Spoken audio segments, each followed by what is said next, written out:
কথা বলতে চাই, আমাদের হাতে যে হাতিয়ার আছে এগুলো সরকারের বিপক্ষে না, শুধুমাত্র এই ছাত্রলীগের টোকাইদের জন্য। আমাদের হাতে কোনো ওয়েপেন থাকতো না, এটা শুধুমাত্র এই টোকাইদের থেকে আত্মরক্ষার জন্য। আমরা শুধু এইটুকুই বলতে চাই। আমরা এই জায়গায় শান্তিপূর্ণভাবে মিছিল করতেছিলাম, এর মধ্যে ছাত্রলীগের টোকাইগুলো আছে আমাদের ছাত্রীদেরকে মারা শুরু করে, ইট পাথর আছে।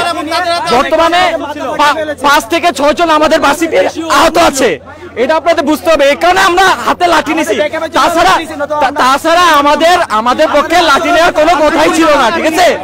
এটাই আমরা শুধু আত্মরক্ষার জন্য। আপনাদের সঙ্গে ধন্যবাদ। হ্যাঁ দর্শক, আপনারা দেখতে পাচ্ছেন এই মুহূর্তে কিন্তু শিক্ষার্থীরা অবস্থান করছে।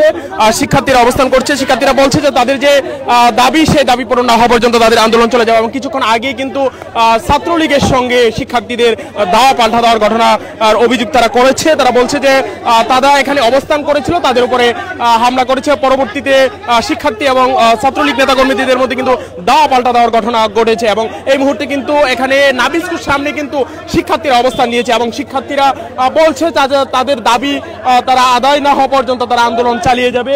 এবং এই মুহূর্তে আমরা দেখতে পাচ্ছেন যে শিক্ষার্থীরা, বেশ কয়েকটি ইউনিভার্সিটি শিক্ষার্থীরা কিন্তু এখানে অবস্থান নিয়েছে।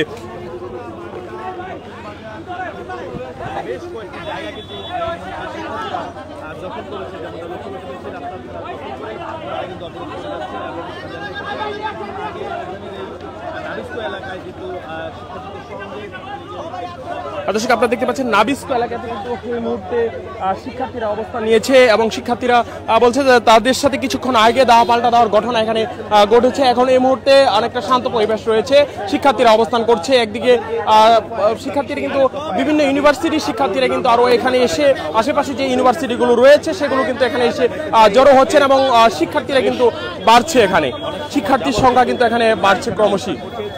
আমরা দেখেছি উত্তরা এবং নতুন বাজার, বাড্ডা, মোহাম্মদপুর সহ বেশ কয়েকটি জায়গায় আমরা এখানে বেশ কয়েকজন আহত হয়েছি। আমাদের অলরেডি এক বোন আহত হয়েছে, 7 জনের মাথা ফেটে গেছে।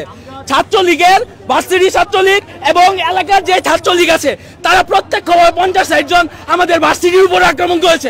আমরা শান্তিপূর্ণভাবে আন্দোলন চালাইতেছিলাম, তারা লাঠি, রড, ইট পাটকেল নিয়ে আমাদের উপর আন্দোলন করেছে। আমাদের ইউনিভার্সিটির একটা মেয়ের মাথা ফেটে গেছে, তাদের বিরুদ্ধে ইমার্জেন্সিতে নিয়ে গেছে। আমাদের এখানে কেন মারা হইছে? এই স্বৈরতন্ত্রের বিরুদ্ধে আমাদের এখানে কেন মারা হইছে? আমরা কি কিছু নিছি? আমরা শান্তিপূর্ণভাবে মিছিল করার জন্য আনছি, আমরা কোটা আন্দোলনকারীদেরকে হেল্প করার জন্য আসছি, কিন্তু আমাদেরকে কেন ইট পাটকেল মারা হলো? আমাদের মেয়েদেরকে কেন মাথা ফাটাই দেওয়া হলো?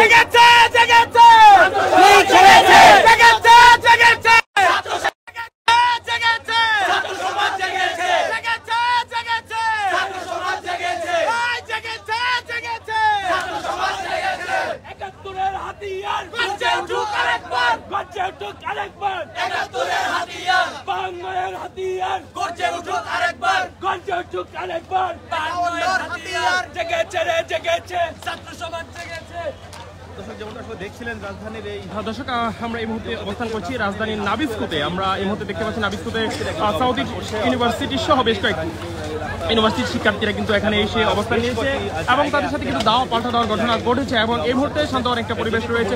তাছাড়াও রাজধানীর বেশ কয়েকটি জায়গায় কিন্তু শিক্ষার্থীরা অবরোধ করেছে, রাস্তা অবরোধ করেছে, আন্দোলন করছে। কোঠা বাতিলের দাবিতে যে আন্দোলন, সেই আন্দোলন তারা করছে। একই সাথে এই মুহূর্তে আমাদের কাছে যেমনটা তথ্য রয়েছে, নতুন বাজার, রাজধানী নতুন বাজার, মিরপুর এবং তাছাড়াও কিন্তু উত্তরাতে শিক্ষার্থীরা অবস্থান নিয়েছে, যাত্রাবাড়ির দিকেও শিক্ষার্থীরা অবস্থান নিয়েছে এবং রামপুরাতেও শিক্ষার্থীরা অবস্থান নিয়েছে এবং তারা আন্দোলন করছে। কোঠা বাতিলের দাবিতে যে আন্দোলন, সেই আন্দোলন তারা চালিয়ে যাচ্ছে। দর্শক, আপনাদের সাথে আবার যুক্ত হবো, সে পর্যন্ত কালবেলার সাথেই থাকুন।